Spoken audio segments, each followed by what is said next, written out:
Hi hello ನಮಸ್ಕಾರ, welcome back to Kanchana V live and log. ನಾನಿಲ್ಲಿ ಎಳ್ಳು ಉಂಡೆ ಅಥವಾ ಚಿಗಣಿ ಅಂತ ಕರಿತೀವಿ ನಮ್ಮಲ್ಲಿ, ಅದನ್ನು ಮಾಡೋದು ಹೇಗೆ ಅಂತ ತೋರಿಸ್ತಾ ಇದ್ದೀನಿ.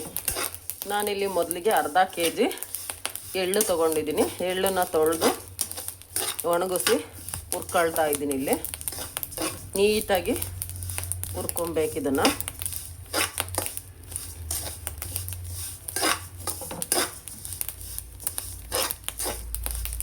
ಇವಾಗ ಸ್ವಲ್ಪ ಹೊತ್ತು ಇದನ್ನು ತಣ್ಣಗಾಗಕ್ಕೆ ಬಿಡೋಣ.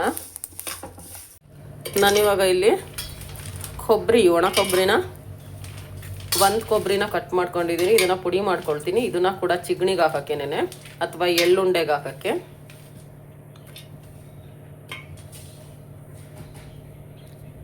ಇದನ್ನು ಪುಡಿ ಮಾಡ್ತೀನಿ, ಗ್ರೈಂಡ್ ಮಾಡಿ.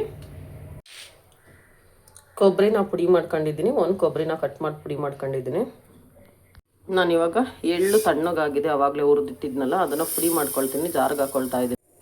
ನಾನಿಲ್ಲಿ ಎಳ್ಳನ್ನು ಕೂಡ ಪುಡಿ ಮಾಡಿ ಆಯಿತು. ನೀವು ಇಲ್ಲಿ ಕೊಬ್ಬರಿನೂ ಪುಡಿ ಮಾಡಿದ್ದೀನಿ. ಈಗ ಇದೇ ಜಾರ್ಗೆ ನಾನಿಲ್ಲಿ ಬೆಲ್ಲನ ಪುಡಿ ಮಾಡೋಕೆ ಹಾಕ್ಕೊಳ್ತಾ ಇದ್ದೀನಿ. ಆರ್ಗ್ಯಾನಿಕ್ ಬೆಲ್ಲ ತೊಗೊಂಡಿದ್ದೀನಿ ನಾನು, ಕಪ್ಪು ಬೆಲ್ಲನ. ಇದನ್ನು ಅದಕ್ಕೆ ಹಾಕಿ ಪುಡಿ ಮಾಡಿ ಮಿಕ್ಸ್ ಮಾಡಿ ತೋರಿಸ್ತೀನಿ. ಬೆಲ್ಲನ ಈ ಥರ ಪುಡಿ ಮಾಡಿ ಇದಕ್ಕೆ ಸೇರಿಸ್ಕೊಂಡಿದ್ದೀನಿ. ಇವಾಗ ನಾನು ಕೊಬ್ಬರಿನೂ ಕೂಡ ಪುಡಿ ಮಾಡಿ ಸೇರಿಸಿದ್ದೀನಿ, ಎಳ್ಳನ್ನ ಕೂಡ ಹುರಿದು ಪುಡಿ ಮಾಡಿ ಸೇರಿಸಿದ್ದೀನಿ. ಇವಾಗ ಇದನ್ನ ನೀಟಾಗಿ ಇನ್ನೊಂದ್ಸಲ ಮಿಕ್ಸಿ ಜಾರ್ಗೆ ಎಲ್ಲದನ್ನು ಸೇರಿಸಿ ಇನ್ನೊಂದು ಸುತ್ತು ರುಬ್ಕೊಳ್ಳೋಣ. ಏಕೆಂದರೆ ಉಂಡೆ ಮಾಡೋಕ್ಕೆ ಚೆನ್ನಾಗಿ ಬರುತ್ತೆ ಎಲ್ಲದನ್ನು ಸೇರಿಸಿ ಒಟ್ಟಿಗೆ ಆ ಥರ ಗ್ರೈಂಡ್ ಮಾಡ್ಕೊಳ್ಳೋದ್ರಿಂದ. ಹಾಗಾಗಿ ಇನ್ನೊಂದ್ಸಲ ಮಿಕ್ಸಿ ಜಾರಿಗೆ ಹಾಕಿ ಇದನ್ನು ಗ್ರೈಂಡ್ ಮಾಡ್ಕೊಳ್ಳೋಣ.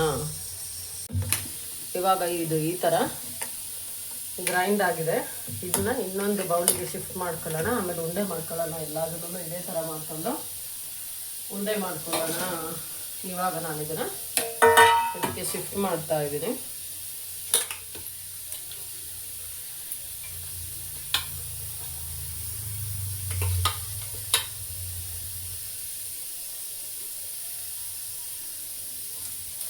ಇವಾಗ ಎಲ್ಲ ಹಿಟ್ಟನ್ನು ಕೂಡ ಹೀಗೇನೆ ಪೌಡ್ರ್ ಮಾಡ್ಕೊಳ್ಳೋಣ. ಮಿಕ್ಸಿಗೆ ಹಾಕಿ ಮಿಕ್ಸ್ ಆಗೋ ಥರ ನೀಟಾಗಿ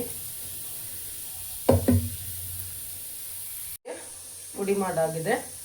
ಇವಾಗ ಇದನ್ನು ನೀಟಾಗಿ ಮಿಕ್ಸ್ ಮಾಡ್ಕೊಂಡು, ನಾನು ಇದಕ್ಕೆ ನೋಡಿದ್ರೆ ನೀವು ಆವಾಗಲೇ ಎಳ್ಳು ನಾವು ಹುರಿದಿಟ್ಕೊಂಡೆ, ಒಂದು ಕೊಬ್ಬರಿನ ತುರಿದು ಪುಡಿ ಮಾಡಿ ಇಟ್ಕೊಂಡಿದ್ದೆ. ಹಾಗೆ ಬೆಲ್ಲನ ಆರ್ಗ್ಯಾನಿಕ್ ಬೆಲ್ಲನ ಪೌಡ್ರ್ ಮಾಡ್ಕೊಂಡೆ. ಆಮೇಲೆ ಕೊನೆಗೆ ಎಲ್ಲದನ್ನು ಸೇರಿಸಿ ಒಟ್ಟಿಗೆನೆ ಮಿಕ್ಸಿಲಿ ಗ್ರೈಂಡ್ ಮಾಡ್ಕೊಂಡೆ. ಇವಾಗ ಇದನ್ನು ಪುಟ್ಟು ಉಂಡೆ ಆಗಿ ಕಟ್ತಾ ಇದ್ದೀನಿ. ಇದ್ರ ಬಗ್ಗೆ ಗೊತ್ತಿರುತ್ತೆ, ನಮ್ಮಲ್ಲಿ ಚಿಗಣಿ ಅಂತ ಹೇಳ್ತೀವಿ. ಇದ್ರ ಹೆಸರು ಎಳ್ಳು ಉಂಡೆ ಗೊತ್ತಿದೆ ಎಲ್ರಿಗೂ. ಇದ್ರ ಉಪಯೋಗ ಎಲ್ರಿಗೂ ಗೊತ್ತಿರುತ್ತೆ. ಇವಾಗ ಚಳಿಗಾಲ, ತುಂಬಾ ಈ ವರ್ಷ ವೆದರ್ ಚೆನ್ನಾಗಿಲ್ಲ, ಸ್ಕಿನ್ ಎಲ್ಲ ತುಂಬ ಡ್ರೈ ಇದೆ. ಮತ್ತು ಇದರಲ್ಲಿ ಎಷ್ಟು ಮಟ್ಟಿಗೆ ಆಯಿಲ್ ಆಯಿಲ್ ಅಂಶ ಇದೆ ಅಂತ ಎಲ್ರಿಗೂ ಗೊತ್ತಿದೆ. ಮತ್ತು ಆರೋಗ್ಯಕ್ಕೆ ತುಂಬಾ ಒಳ್ಳೆಯದು. ಇದರಲ್ಲಿ ಬೆಲ್ಲನ ಹಾಕಿರೋದ್ರಿಂದ ಕ್ಯಾಲ್ಸಿಯಂ ಇರುತ್ತೆ ಜಾಸ್ತಿನೇ. ಮತ್ತು ಎಳ್ಳಲ್ಲಿ ಆಯಿಲ್ ಅಂಶ ಇದೆ, ಹಾಗೆ ಕೊಬ್ಬರಿನಲ್ಲೂ ಕೂಡ ಆಯಿಲ್ ಅಂಶ ಇರೋದ್ರಿಂದ ಎಲ್ರಿಗೂ ಕೂಡ ಆರೋಗ್ಯಕ್ಕೆ ತುಂಬಾ ಒಳ್ಳೆಯದು. ಡೈಲಿ ಒಂದು ಬೆಳಗ್ಗೆ ಒಂದು ಸಾಯಂಕಾಲ ಮಕ್ಕಳು ಮತ್ತು ಮನೆಯವರು ಎಲ್ಲರೂ ತಿನ್ಬೋದು. ಆರೋಗ್ಯಕ್ಕೆ ತುಂಬಾ ಒಳ್ಳೆಯದಿದು. ಈ ಥರ ಎಲ್ಲದೂ ಒಂದು ಮೀಡಿಯಮ್ ಸೈಜ್ ಉಂಡೆಗಳನ್ನ ಮಾಡ್ತಾ ಇದ್ದೀನಿ ನಾನು.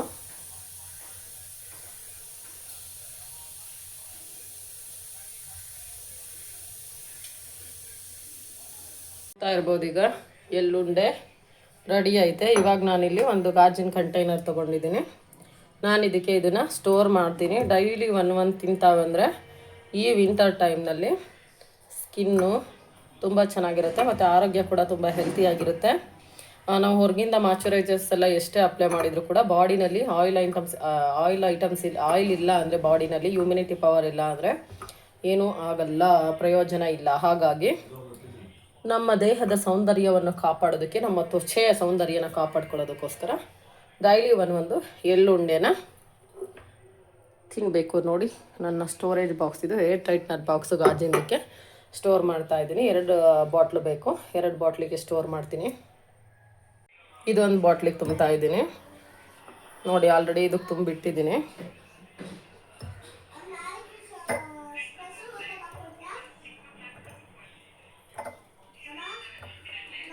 ನೋಡಿ ಇವಾಗ 2 ಬಾಟ್ಲ್ ಆಯ್ತು. ಇವಾಗ ನಾನು ಇದನ್ನು ಎರಡೂ ಕೂಡ ಏರ್ ಟೈಟ್ನರ್ ಬಾಕ್ಸ್ಗಳು ಹಾಕಿ ಸ್ಟೋರ್ ಮಾಡಿ ಇಟ್ಕೊಂಡು ಡೈಲಿ ಒಂದು ಮನೇಲಿರೋರೆಲ್ಲ ತಿಂತಾ ಬಂದರೆ ಮತ್ತು ಹೇರ್ಗೂ ಕೂಡ ತುಂಬ ಒಳ್ಳೆಯದು. ಯಾಕೆಂದರೆ ಇದು ಗೊತ್ತಿದೆ ಅಲ್ರಿ ನೀವು, ಆರೋಗ್ಯಕ್ಕೂ ತುಂಬ ಒಳ್ಳೆಯದು, ತಿನ್ನೋರ್ಗು ತುಂಬ ಒಳ್ಳೆಯದು. ಮತ್ತು ಮನೇಲಿರೋರೆಲ್ಲ ಇದನ್ನು ತಿಂತಾ ಬಂದರೆ ಮತ್ತು ಹೆಣ್ಮಕ್ಳಿಗೆ ಇದು ಮೆನ್ಸಸ್ ಪ್ರಾಬ್ಲಮ್, ಪೀರಿಯಡ್ ಪ್ರಾಬ್ಲಮ್ಗೂ ಕೂಡ, ಇರೆಗ್ಯುಲರ್ ಪೀರಿಯಡ್ಗೂ ತುಂಬಾ ಒಳ್ಳೆಯದು ಇದು ಎಳ್ಳುಂಡೆ. ಹಾಗಾಗಿ ಇದನ್ನು ಹೇಗೆ ಮಾಡೋದು ಅಂತ ತೋರಿಸಿದ್ದೀನಿ. ನೀವು ಕೂಡ ಮನೆಯಲ್ಲಿ ಟ್ರೈ ಮಾಡಿ ಮಾಡಿಕೊಂಡು ಈ ಥರ ಕಂಟೈನರ್ಗಳಿಗೆ ಏರ್ ಟೈಟ್ನರ್ ಕಂಟೈನರ್ಗಳಲ್ಲಿ ಸ್ಟೋರ್ ಮಾಡ್ಕೊಳ್ಳಿ, ಮನೆಯಲ್ಲಿ ಯೂಸ್ ಮಾಡ್ಕೊಳ್ಳಿ. ಹೇಗೆ ಬಂತು ಅಂತ ಕಮೆಂಟ್ ಮಾಡಿ.